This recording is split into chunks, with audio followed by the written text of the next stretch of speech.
Hi, I'm Funkagenda and welcome back to the Funk Farm in LA. The previous times that you've been here, I've covered some sort of popular sounds but showed you how to make them from scratch, and I am going to do another similar thing today, but it's with a different, like an instrument that obviously not so many people go to straight away, so it'd be kind of a nice introduction to that as well. So this is the sound that we're going to be doing. This is my track To the Moon and Back. We're going to be going for this kind of angry, bendy saw that we've got sort of doing the main part in this track. And we're going to be making it in FM8. Now, a lot of people get very scared by FM8 because it doesn't look like anything that they recognize, and it's understandable. I mean, FM synthesis is very, very different to the standard subtractive synthesis that you get on things like strobe and massive and whatever. So it kind of worries people a little bit, I think. But it's once you get actually into it, it's a really, really cool synth to use. So this is the main screen that we're looking at here. These are, I guess, what you could call the oscillators, or the partials as they're called in FM synthesis. It automatically opens up with a saw, that sine wave. Now, basically, what you've got is this is the routing matrix. It opens up with F being the first oscillator that's on, and you kind of work backwards from there to A. I mean, you can start with A if you want and work forwards, but I kind of find this is as it opens up like this is the easiest way of doing it. So you've got partials A, B, C, D, E, F, 6 of them, and then you've also got X and Z, which are the saturator and sort of gain, sort of distortion routing sort of thing, like output. And then you've got the filter, and the filter is kind of modeled on a Moog filter. You've got like one cutoff, 2 resonances, and then you select the mix between and the space between the 2 filters to some of the, so you'll either get like one sort of really strong low pass filter, or you can sort of set them up apart from each other, and you can have one with a high pass and one with a low pass, and etc, etc. But we're not going to worry too much about the filtering today. Basically, we're going to just concentrate on the sound, because the cool thing about FM8 is you can get very gritty sounds without having to actually apply external effects to them. So the first thing we're going to do is this section here at the bottom, where you can see the number 80. This is the master out. So obviously the signal from here goes down to the master out. You pick the level that you want it to go out at, and then it fires off to the master. So we're going to take that away by double clicking. We're going to turn on these two. We're going to route F into X, X into Z, and Z to the master out. Z is obviously the filter. You can hear the resonance on that already, and I'm just going to sort of flatten this off a little bit. That's like, there we go. That's pretty much flat. You can see from the curve. And I'm not going to put anything on the saturator, because I don't want it to mess with the sound too much, and take the gain down a little bit here.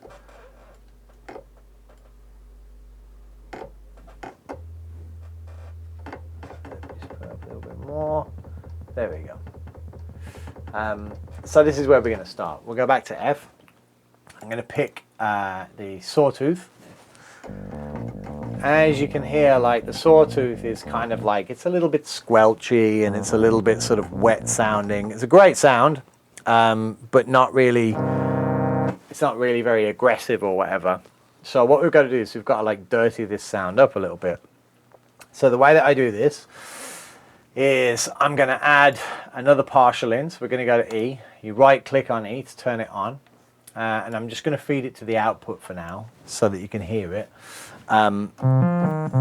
So currently E is also a sine. I'm going to flip it to a sawtooth so you can hear now we've got two sawtooths layered up, and then I'm going to make it 1 octave lower. Now the way that you do the octaves on FM synthesis, or at least on FM8, is it's in ratios to like where the initial note is. So obviously this is like the initial note's at 1. So if you want to go an octave higher, obviously it's 2. But if you want to go an octave lower, it's half. So it's like 0.5. And again, this takes a little bit of a while to figure it out. But you can hear now that's like 1 octave lower. I'm going to turn the key sync on. So basically with each key press it restarts the phase of the it restarts the waveform so that they're in phase with one another, so they don't drift in and out or whatever, because this is very important. I'll show you why when we change the sound up. And then what I'm going to do is I'm going to change it to this one, which is 10th formant, which is a nice kind of, you can hear that, gives it that kind of like vocally kind of sort of sound to it. But it's still not, like it's not a gritty sound. Like if you compare it to the one into the moon and back, that's really like an angry sort of sound. The way I'm going to do this is I'm going to get the sound to feed back through, like I'm going to route the second oscillator through the first oscillator. So we're just going to cut the volume here. I'm just going to play a quick pattern in just so that you can hear what I'm doing as I'm sort of altering it. So let's just turn the metronome on for a moment.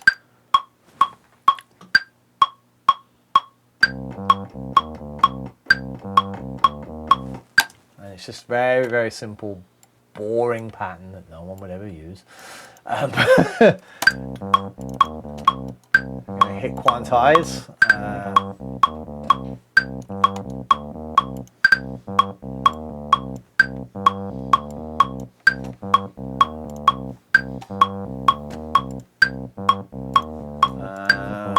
And I think we'll just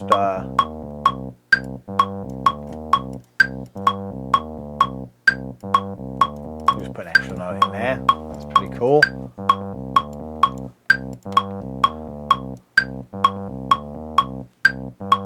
Take that off. So you can see that's a really shit bass line. We're gonna, you know what, we'll pull it. I'm gonna pull it down a little bit as well because I don't want to do it in. So we're gonna put F sharp because it's a nice. I like doing things in F sharp.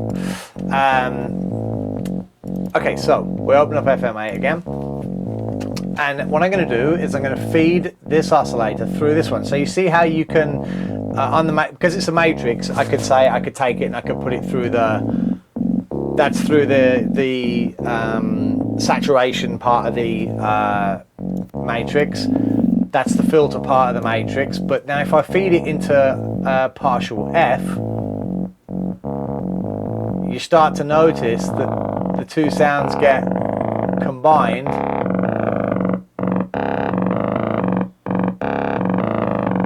So let's just knock this up an octave.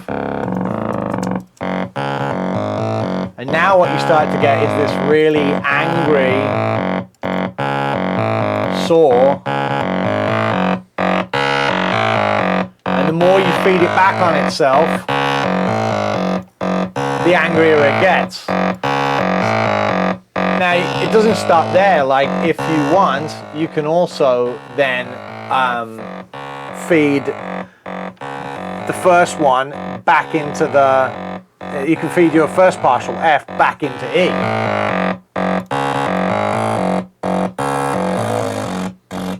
I mean, it just becomes white noise after a while, but with the right balance,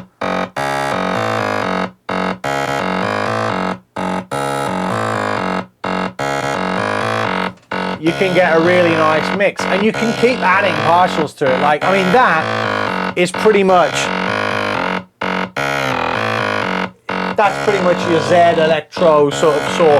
But you can keep going. Like if you want to, maybe I want to create one that's got a bit of a higher element into it. So I'm going to go into here and I'm going to select, let's say, sixth formant, turn this on, key sync.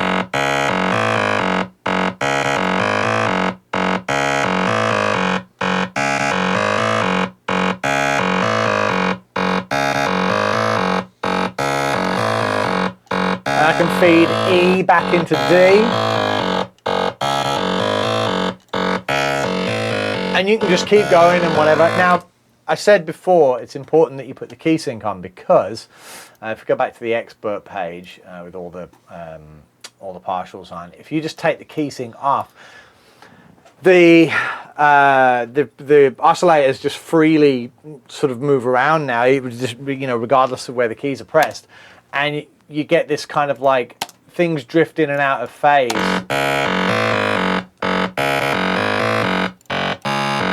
You see, and they become uneven and they don't sound right. So obviously, as long as you've got the key sync switched on, each waveform is starting on each key press, and obviously that keeps the sound, you know, that keeps the sound in check. So we're just going to do a couple of quick effect things now. I mean, you could just go ahead and use it like that, but I like to add a little bit of effects. The effects on here are pretty cool. I'm going to go with the tube amp, and obviously you can just add as much or as little drive as you want to it. So that's pretty dope there. Now if you want to add a little bit of air and a little bit of sort of like liveness to it, you can put it through the cabinet. And I think the best setting on this is this one, the UK 70s on axis, and then you can sort of put treble into it and put bass into it, and you can pick the size of the cab. So that's a small cab, that's a much bigger cab.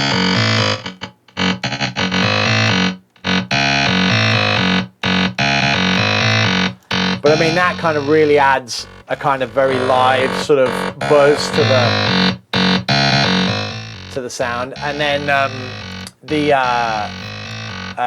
peak EQ I can just use to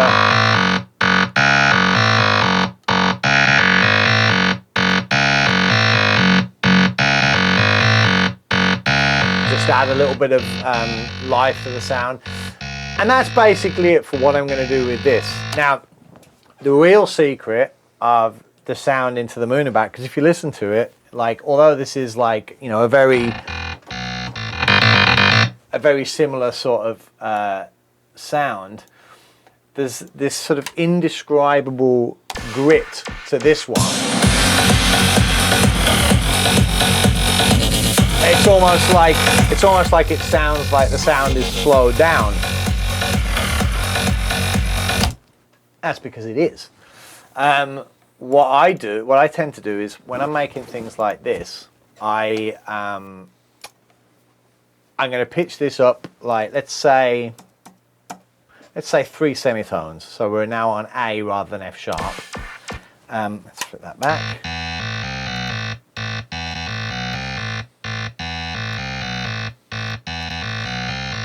And I'm just going to bounce that. You know what I'll do just to save time is just duplicate the track, mute that one, and I'm going to freeze this one. For anyone who is watching this, like, just freezing is like sometimes a lot quicker than bouncing, because what you do is you can just freeze the track, flatten it, and then it creates an audio version of that track with the plugins on and everything. So now that is just that one that we've got there is just pure audio.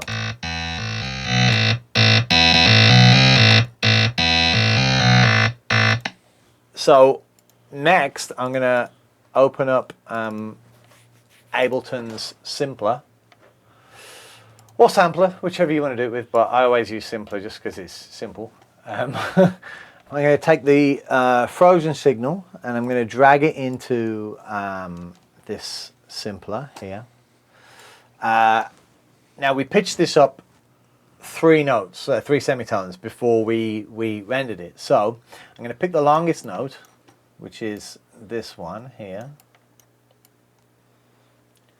So we know that this is going to play perfectly, you know, from the MIDI that we've already got. Let's just pull that to there. So now when I play this, that's my, but you can hear it's actually got all the rest of the bass line in there and stuff. So this is on A now. Because this is playing through simpler, middle C is going to be the initial note, and we know that we went up 3 semitones. So I'm going to take the MIDI, I'm going to copy it down to the simpler patch. There we go. I'm going to put these on middle C, which is C3. There we go. And then we went up 3 semitones, so we're going to go down 3 semitones from middle C, which interestingly enough is A. So I'm going to just take the first part of that away on the screen. Let's just go back to the simpler page. Where are we? Here we go, simpler. And now, in theory,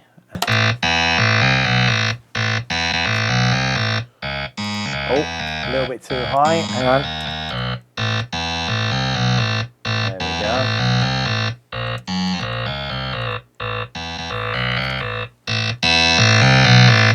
And now, so you can hear the second one is well, A, it's a lot louder because I'm overdriving it through the output of the sampler. But you'll also notice it's now slightly, it's the same oscillator and everything, but it's just because it's audio, I've slowed it down and it's actually now more gritty. The issue with the pitch, just so that you don't think I'm like cheating or whatever, was because this is the second note in the riff, and it was 4 semitones higher than the initial note that I played. I brought the MIDI part down 3 semitones, but I also had to bring the sampler down 4 semitones, so that was effectively the first note. But now you can hear it's like smack on. And I just find that like doing almost like creating your own multi-samples like that, you know, resampling your own stuff, but then altering it to have it, like the only reason I'm doing that is so that I get the downsampling that putting it into a simpler provides, you know? And then the cool thing is when you do like pitch bends and stuff, so let's loop the MIDI part and let's put like a pitch bend on the long note here.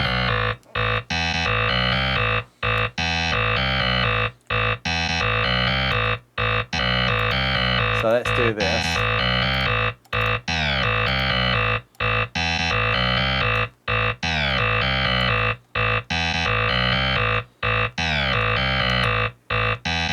You really have to be careful with the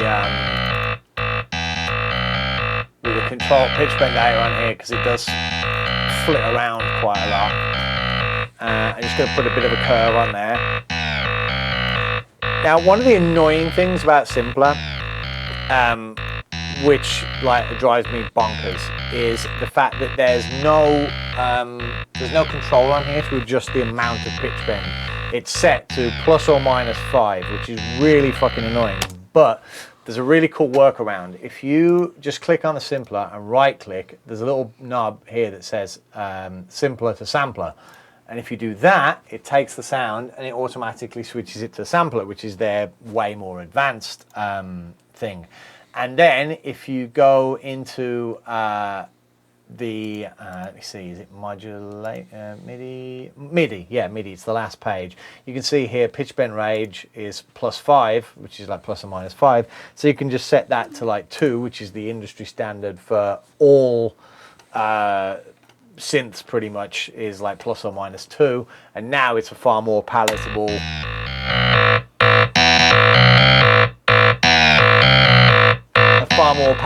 kind of thing.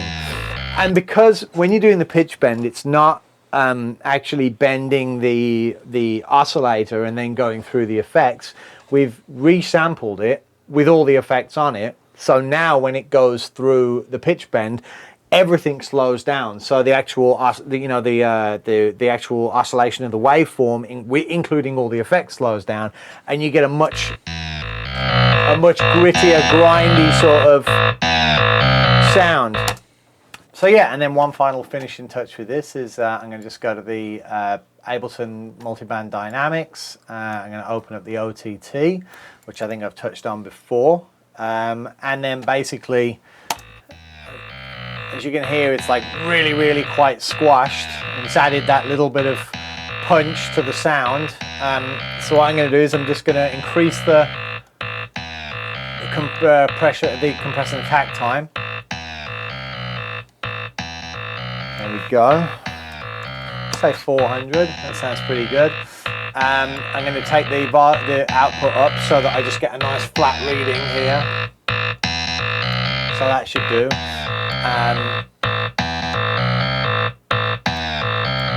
Pull that down. A nice bit of mid bite there. Pull that down. And then, of course, I'm just going to mix some of the original signal in. And then you've got a nice sort of growly, grindy electro bass.